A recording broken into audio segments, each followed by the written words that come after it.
Knockout Legends in the building. Like, comment, and subscribe. So, the first thing I want to talk about is the press conference between Anthony Joshua and Daniel Dubois. Now, my first impressions were it was a pretty big event. Also, Daniel actually talked a lot more, which was interesting, and he seemed a lot more confident. We actually started to see the real Daniel Dubois. But I think there's a thing where if Addy asks him too many questions, he gets irritated. But I think it's the fact that he doesn't really have, how can I put it, good dialogue or good PR team behind him to help him speak.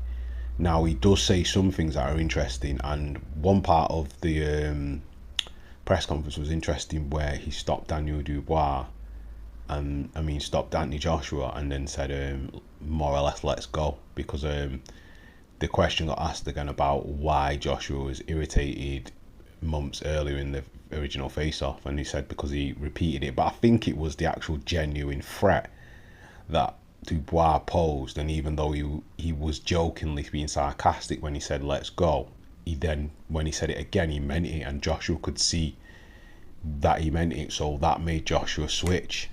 And I think the fact that obviously Joshua finally admitted in the press conference then, because he admitted that Daniel got the better of him in sparring, you know, it kind of confirms that. So maybe psychologically PTSD, like Simon Jordan was saying, is still there. That's still there. The scars of that's still there.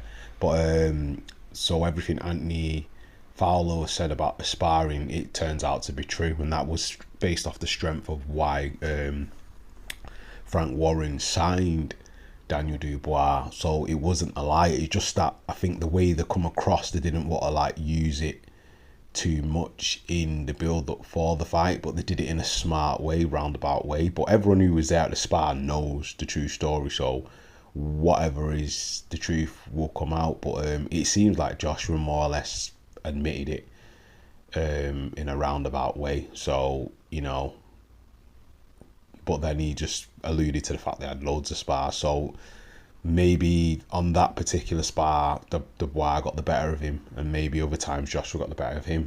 Who knows?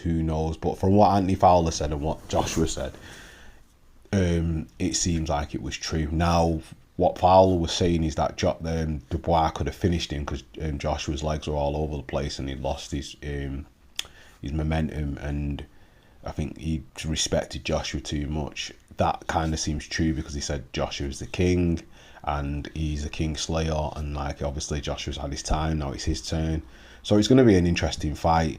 I can't see this fight lasting more than at the most 6 rounds, and someone's going to get knocked out. Now, my genuine feeling for this fight now, it's kind of still 55-45 in the favour of Joshua, just for the experience, power, technicality, actual confidence. Now, how that translates on fight night depends on a few things. If Daniel can move his head and use his guard, then he'll have a better chance of being able to maybe cause an upset.